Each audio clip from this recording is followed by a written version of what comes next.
Welcome to this episode of The Wolf and the Shepherd. Today we're going to be talking about fake plastic trees. Now, you could take this one of two ways, right? You could literally be talking about the little ficus trees that sit in the corner of a horrible office or whatever, which, yeah, those are fake plastic trees. But we're actually going to be focusing on the song by Radiohead entitled Fake Plastic Trees. Now, before we get into the meat of this song today... Is it the real meat or the fake meat? It's that new vegetable meat they're trying to force everybody to eat at the moment. Like a Boca Burger? Well, yeah, it's kind of trampled grass, and they say it tastes like steak, and if you disagree, then you're a murderer or something like that. Yeah. I think. A murderer of the environment is not because of animal cruelty and, the killing of cows, which I didn't realize they did to make steak. I just thought they cut off the excess kind of meat on cows and it kept growing back. But apparently it's because there are too many cows, they produce too much methane, and it affects the environment. So that's why they want us all to eat artificial meat. It's got nothing to do with anti-animal cruelty. It's because of farts. Oh, okay. Yeah, well, but that really wasn't where I was going to go with it. But, where were you going? Well, I'd like to give a couple of shout-outs today, actually. First of all, I'd like to give a shout-out to CVS.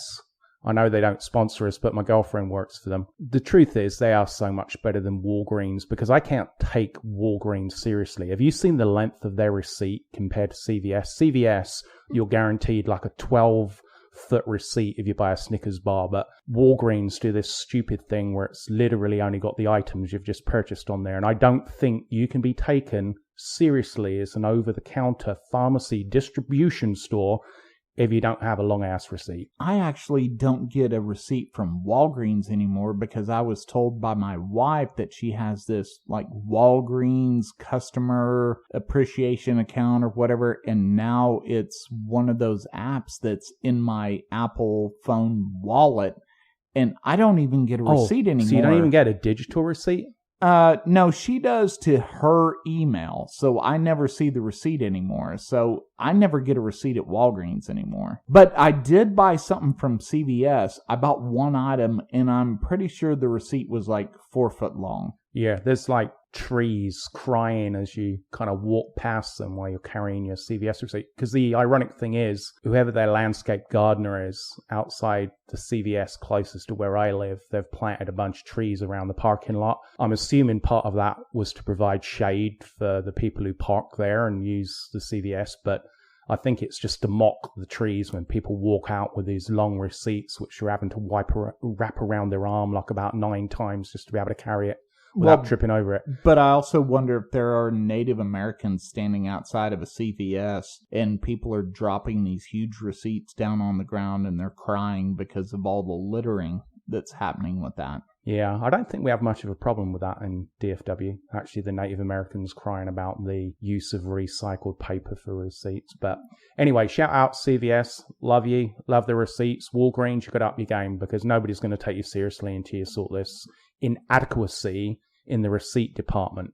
But as long as we're talking about them, we do not have an official pharmacy sponsor, and apparently there's really only 2 left, Walgreens or CVS, so we would love for y'all to battle it out. I'm not sure if I want Walgreens to sponsor us. I think I just want CVS. I'm holding out CVS, to be honest with you. Well, which one has the better beer prices? I don't know if I've ever bought beer in. No, they both serve beer. Now, one of them got rid of cigarettes, which, you and I don't smoke cigarettes, but I know one of them got rid of cigarettes. Maybe both of them did. Maybe we should find out which one has the best price on Monster, like Red Bull and that type of stuff. No, that's spicy chips. Oh, yeah, we do like our spicy chips. Yeah, so maybe we'll judge after that. Yeah. So anybody from CVS or Walgreens wants to get a hold of us, just send us an email, thewolfandtheshepherd@gmail.com, because, yes, we're still too cheap to go in there and actually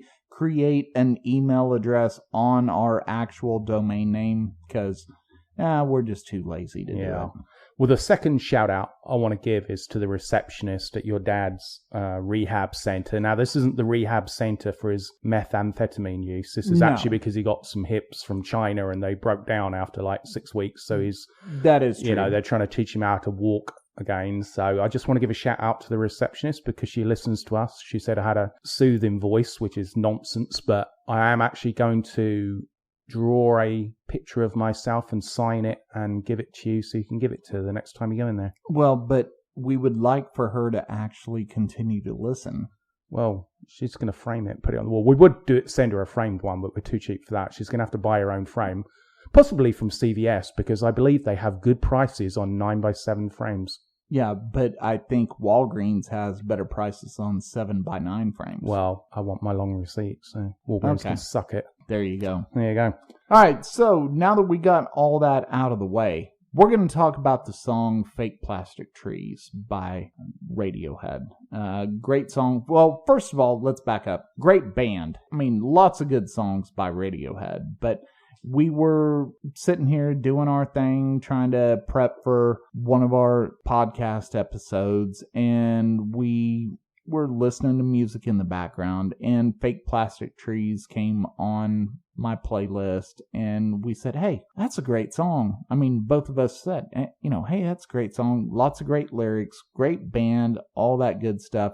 So we figured it's been a while since we've talked about a specific song, so we wanted to walk through some of the lyrics from Fake Plastic Trees. So here we go. A green plastic watering can for a fake Chinese rubber plant in the fake plastic earth. Kind of heavy. I mean, let's stop. I mean, just right there, right out of the gate, they're just basically hitting how fake everything is. Well, they're creating a fake environment for the rest of the lyrics. Absolutely. So everything is set in a fake landscape. Yeah, I mean, right out of the gate, they're saying, hey, realize how fake everything is right now. And of course, by the way, did we look up how old this song is? Because I want to say like early 90s. It was released in 95. Okay, mid-90s. Yeah. Mid-90s. Okay, all right, so we're close there. After that, by the way, trying to stay away from the asides, let me just get through the first part of the lyrics, right? So let me start over. A green plastic watering can for a fake Chinese rubber plant in the fake plastic earth. She lives with a broken man, a cracked polystyrene man who just crumbles and burns. He used to do surgery on the girls in the 80s, but gravity always wins. She looks like the real thing. She tastes like the real thing. My fake plastic love. But I can't help the feeling. If I could just blow through the ceiling. If I could just turn and run. If I could be who you wanted all the time. All the time. Yeah, now the, I guess, not quite repeated lyrics we did cut out from that was the he wears me out, she wears me out, she wears me and out, it wears me out. So those are the three kind of interim, very short choruses in between those lyrics. Now, as we mentioned, it did come out mid-90s, 1995, and it came from the album The Bends. Now, in England, we'd already had 2 singles released off of The Bends before Fake Plastic Trees came out, but it was actually their flagship single here in the United States from that album. They figured that the style of the music at the time, that Americans more ready for that track, than the 2 we had released in England, because we still had a very indie, I guess, influenced charts over there. We'd just kind of come out of Britpop and stuff, so indie was still a big thing, whereas over in the United States, it had turned more to the kind of pop and pop hip-hop, bubblegum rap type stuff, and so they wanted to bring out something which wasn't necessarily going to be as popular. Right, and I remember, to be honest with you, the first time that I heard the song was actually from the Clueless soundtrack, because it was on the Clueless soundtrack, and it was the acoustic version, right? So you only heard the acoustic version of the song. And I think that's when we were doing our, meeting or whatever, that's what you heard. It was the acoustic version, not the electric version.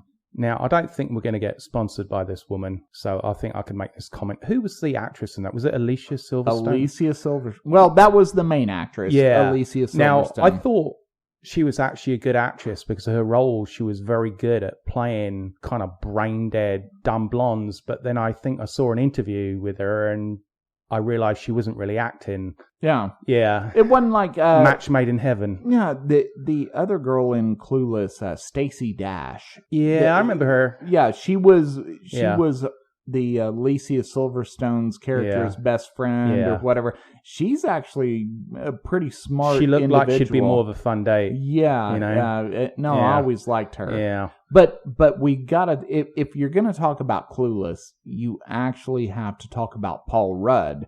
Because in that movie, he looks the same today as he did way back then. He's gone the Keanu Reeves vampire route of not bothering to age because it's too much effort. Yeah, there's something going on with him and Keanu. And Nicolas Cage is pretty much the same way as well. Other than when he grows a beard, he looks no different to those, movies he made, like early 90s stuff. Is that why we look so old? Because we grow beards? No, I think it's because we don't take care of ourselves. Oh, no, that's probably true. That's the link, apparently, I've been picking up on the internet, that if you don't take care of yourself, you look like crap. So. Oh, okay. So what you're telling me then is if I just shave my beard off, I'm not going to be any more healthier? No difference whatsoever. Okay. No.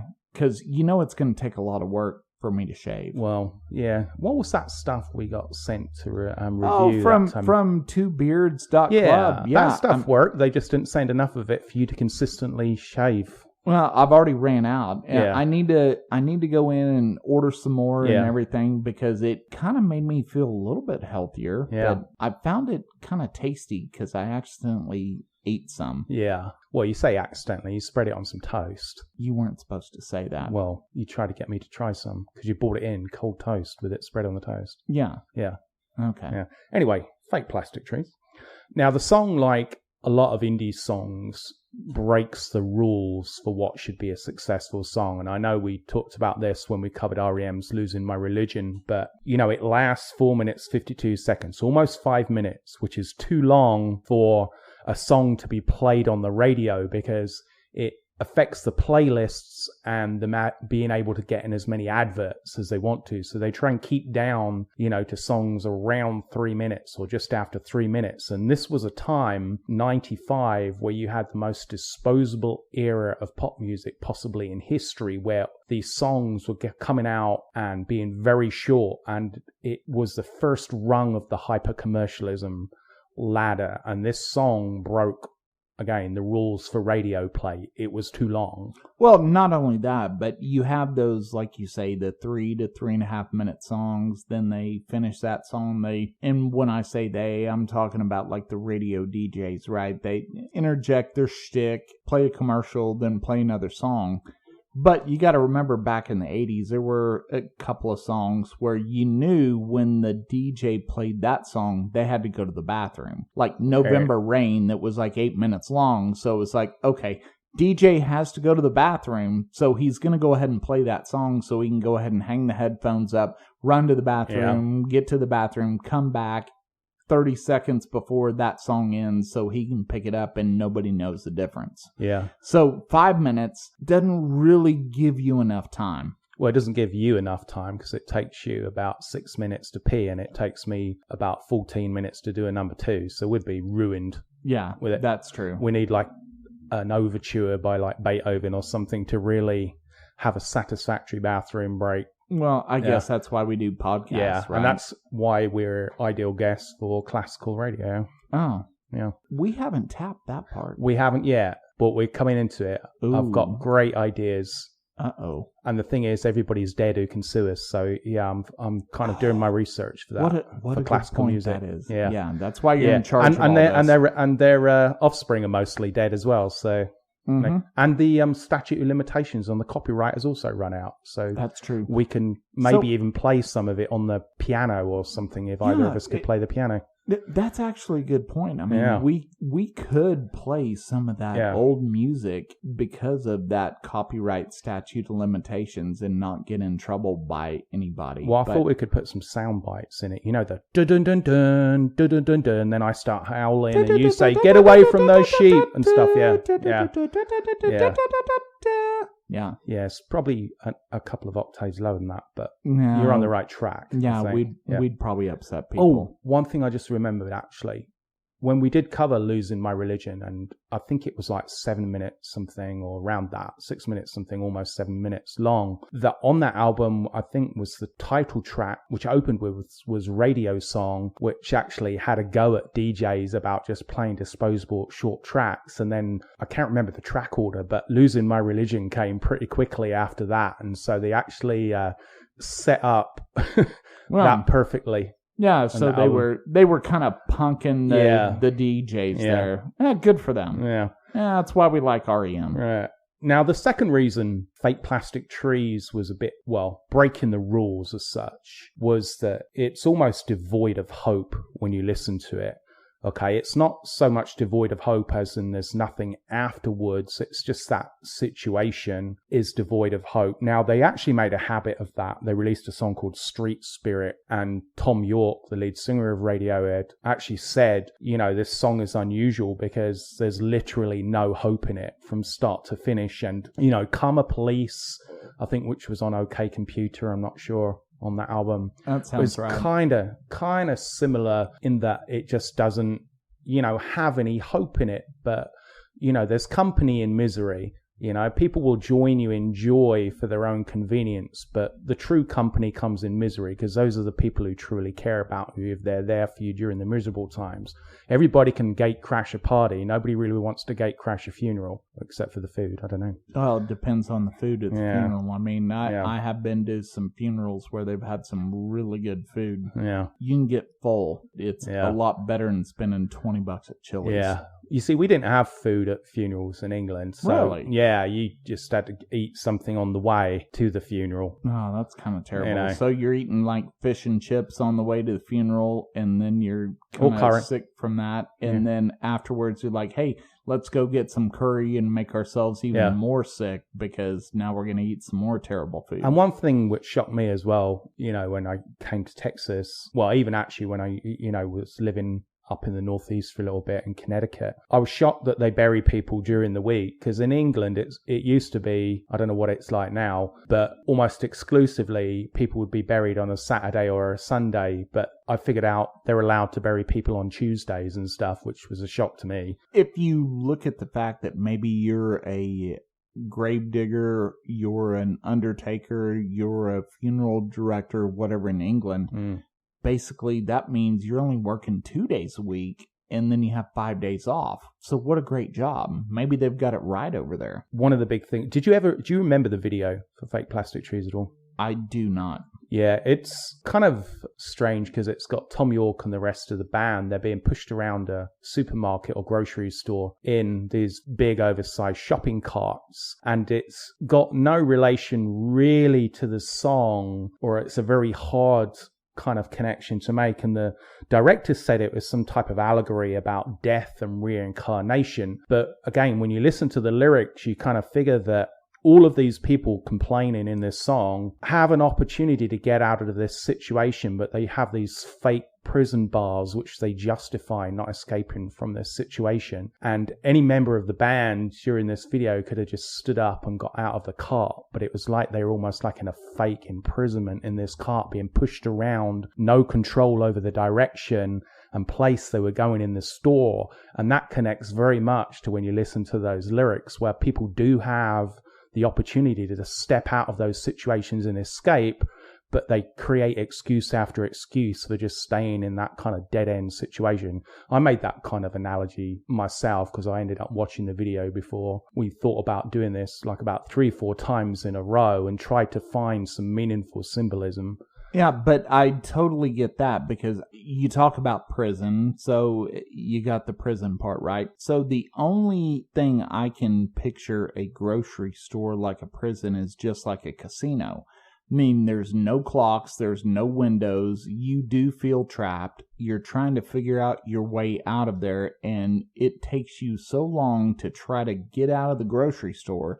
And they park the things that you really need in the back of the store. The milk's in the back of the store, the eggs, the butter, all that. They put it in the back of the store, and then they make you walk past all the stuff you don't really need. And by the way, once you get to the end of the store and you're finally trying to get out, they put all of those other items, candy bars and magazines and everything, to try to get you to just buy a few more things. So it is a prison. Yeah, there's a fantastic documentary about that, actually, about how they place stuff in stores and make the lines deliberately slow to force you to walk past the candy really slowly so you buy it. Actually, I lied. I just made that up, but I think it would make a great reason for us to go to the store and make a documentary if we just took the phone around and just explained kind of, this makes no logical sense to get people in and out of the store quickly. This is to get people to stay twice as long as in the store as they really need to.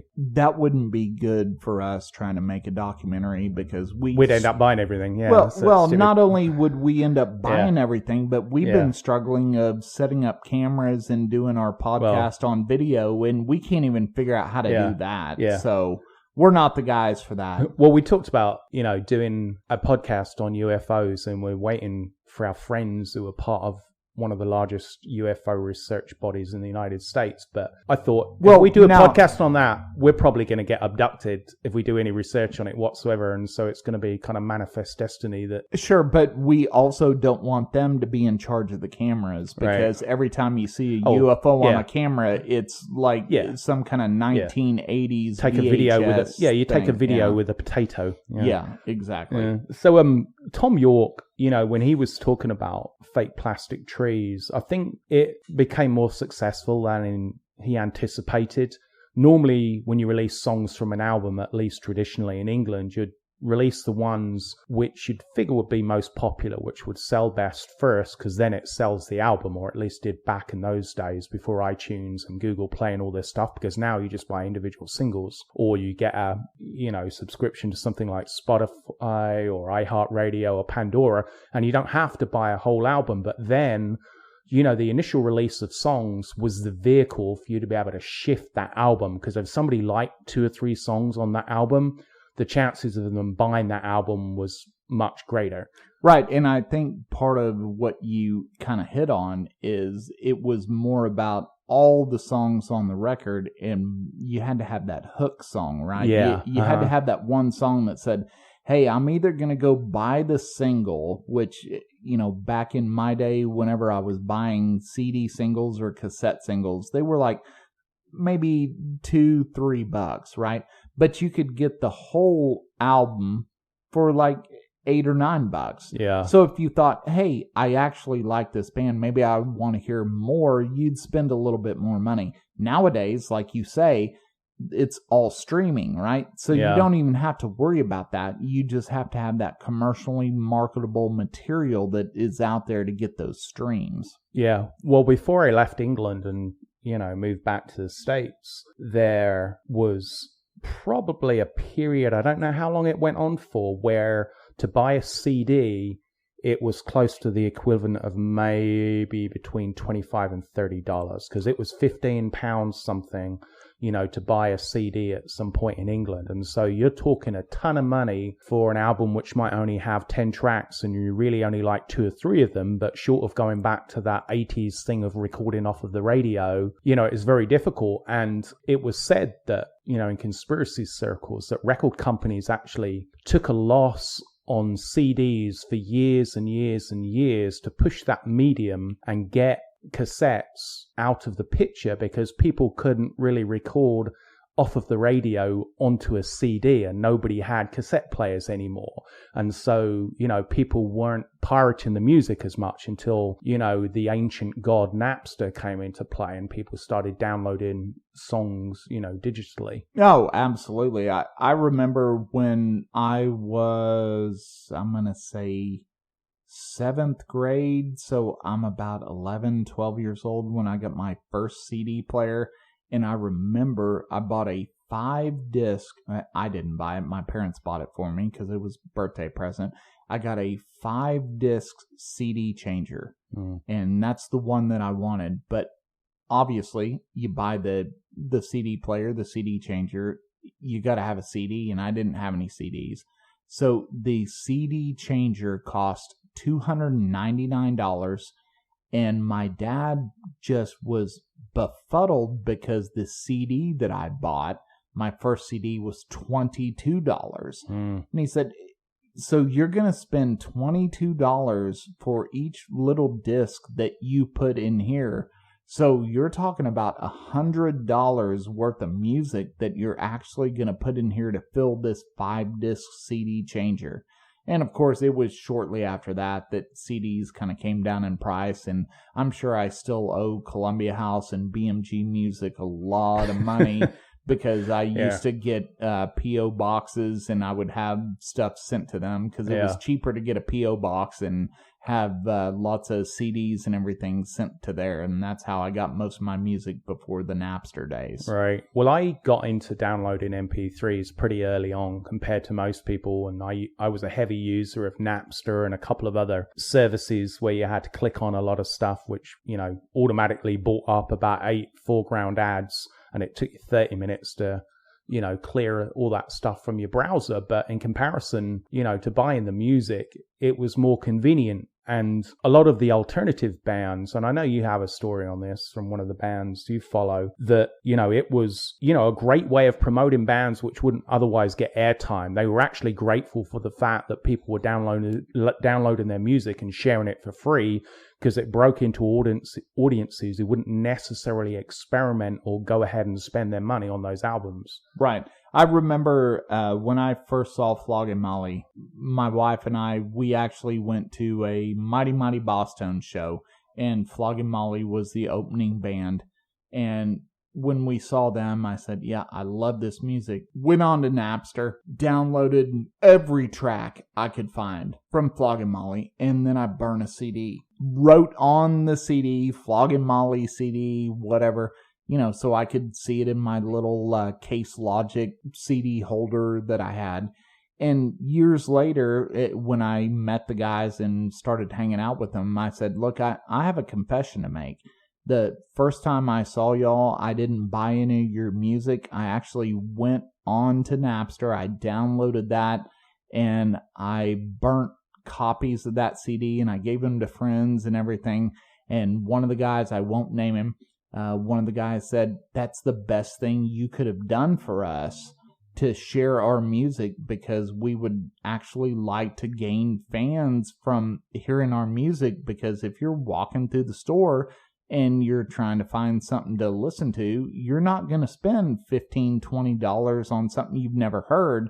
It was better for you to just pass out those free CDs that you were handing to your friends and saying, hey, check these guys out.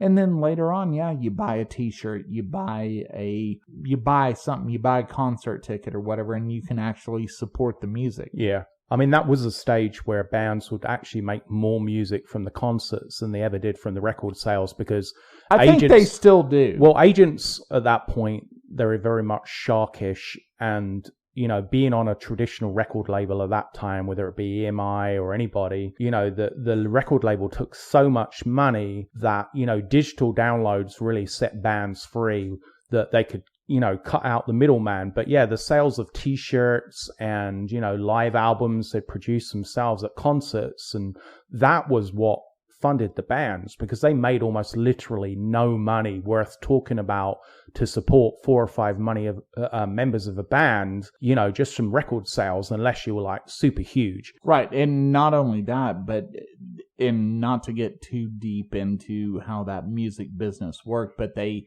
worked on basically a loan where the band would get a certain amount of money to support the tour, and the recoup part was what they were making off the tour to support the record sales and everything. And, a lot of band members, that they ended up being in a bad spot. That's why so many bands end up switching labels and all that stuff. I mean, it's terrible. I guess it's a good thing in the our little podcast world that we don't have a label or anything else. I mean, we put all this out for free, right? We don't have to behold to somebody. And yeah, we do have some representation working right now, and we're not trying to make them feel bad because, yeah, please make us some kind of money because we're hungry. But other than that, a lot of guys got screwed, and there are still musicians still getting screwed from that. Yeah. And especially those ones who who signed into long-term contracts. I mean, there was that thing about, Taylor Swift making the mistake of signing up to a record company, doesn't even own her own music from the earlier albums and stuff. But, I don't really feel sorry for her once she went woke. Anyway, but, Yep. Tom York, Radiohead, they obviously had a issue in being super popular in the United States because their style of music, came out at a time where, commercialism and poppy songs in the United States was, the mainstream of everything, and radio stations wanted to play those quick little disposable songs. Tom York, when he talked about recording Fake Plastic Trees, he said the song, and I'm quoting this, he said, it was the product of a joke that wasn't really a joke, but a very lonely, drunken evening and, a breakdown of sorts. And he said that he wrote down the words and laughed when he was writing them, because I'm assuming he was drunk at the time when he did it from his previous statement. And he thought they were really funny, yet the first time he went into the studio to record the song, it was just him, the guitar and his vocals. And in that moment of sobriety, they did 3 takes of that song, and he actually broke down and cried. Well, I can totally see that happening. If you look at the lyrics of the song, it's a powerful song. I mean, it's a good sounding song, and if you just want to listen to the melody and kind of hum along or even sing along, still a good song to listen to, but it's a powerful message behind that song. And I understand why he would go in the studio and just, kind of break down with that song because, yeah, it's kind of a diatribe or a, what do you want to call it, speech against the establishment of what is going on in the music business even that long ago. And now it's translated so far ahead where it's gotten even worse. Well, I think it gets played on radio stations far more now, almost 30 years later than it did back then, because people understand what a classic song it is. And, the guitar part in it, even if you took out the lyrics, the build-up and the crescendo of the guitar, and especially when you get the introduction of the orchestral parts, make that song so powerful and so moving. Even if the song was sung in a language where you didn't really understand anything, it's still a very, very moving song. Well, the song's sad. You can hear that in the music. You can hear the music's supposed to be sad. It's not supposed to be happy and upbeat. It's not one of those upbeat songs. It's not, choose some kind of upbeat song like the B-52s, right? Love Shack. Yeah, Love Shack. There you go. I didn't get invited to that, I'll be honest with you. Yeah. Is there a Love Shack? Well, I don't know. It's closed down now, apparently, due to COVID, but I didn't get an invite to it back in the day when it was popular anyway, so... Should we change the name of our studio to the Love Shack? Well, it doesn't have any relation to what happens in here, so probably not. Oh, okay. Well, should name it after that movie, The Disappointments Room. Yes. Yeah. That would be... Yeah. That would be more apropos. Yeah. Now, when you mentioned the lyrics in the song, she looks like the real thing, she tastes like the real thing, my fake plastic love, I was very much reminded of that show we talked about in our Mail Order Brides, the 90-Day Fiance, which I renamed 90-Second Fiance, because it makes me just think of a trophy wife where she's there for the money, not for the love, but for all appearances to everybody outside of the relationship, it just looks like it's the most perfect thing, but he can see how entirely artificial, and how this relationship is built, on sand. It's just nothing stable to it, and it's inevitably just going to blow up. That's totally true. Totally true. But also, again, I was very existential about this because I did all my research at like 3 a.m. in the morning, which is the worst time to do research because that's also statistically the most likely time for you to die. at 3 a.m. in the morning. You know, the earlier verses where she's saying about being trapped, you know, she lives with a broken man, a cracked polystyrene man who just crumbles and burns. You know, I thought it just sounds like a man or a very fragile ego who, you know, snaps and breaks at everything because he thought that she would bring purpose and completion to his life, but instead the same problems still exist and he won't stand up for himself or her. Like I said, that might have been me being a little bit too introspective and existential, but you know, that's kind of what I got out of it. And, you know, if we go to the last verse, you know, if I could be who you wanted all the time, that's kind of surrendering yourself a peace. You know, in the old days where people wouldn't get a divorce, they'd put up with domestic violence and unhappiness and stay married for 60 years. And that last verse is like, well, you know, I can't really change myself and not be myself, but if I could just be what you wanted all the time, maybe things would be peaceful, maybe things would be happy. Well, but suppressing yourself and being a mold of what the other person wants. I see that kind of like with my wife, because she probably would like me to be something else, but then she's got to decide what I'm supposed to be because I got to change that all the time and I get confused. I'm trying to say, well, I'm supposed to be this tough guy. Okay, I'll do that. Oh, now I'm too bad. Now I got to be sensitive. It's all confusing.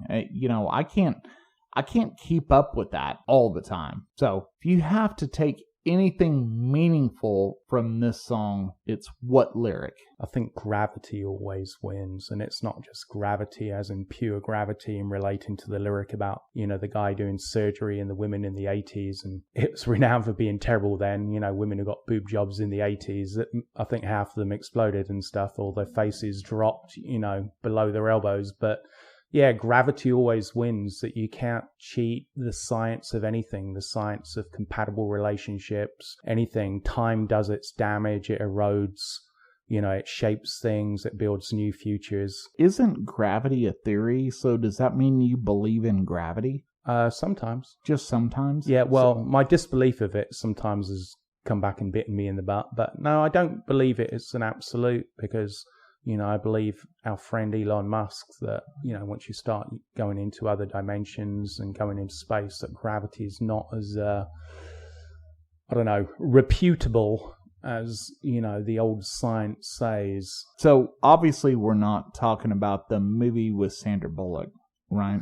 That's a decent-ish movie, although I wouldn't have put her on a spacewalk, because I saw her in the movie Speed with Keanu Reeves, and I didn't think she was really that qualified to drive a bus going over 50 miles an hour, so I wouldn't have put her in space. Yeah, but I thought she did a pretty good job. I mean, she jumped that bus over the little gap in the road. But I honestly look at that. That could have been set in Texas now, because we don't finish any roads over here. That's not true. Yeah. Come on. No, that is true. We do eventually. I mean, it's only taken like 20 years to move 3/4 of a mile down the 820 loop here, but exactly, they've widened the road and now they've actually started re-widening the starting point. So I think by the time that your kids have grandkids, you know, they'll be able to drive down there at 2 a.m. in the morning without it taking 40 minutes to go 3 exits. Well, I guess that's why you look at stuff so much more positively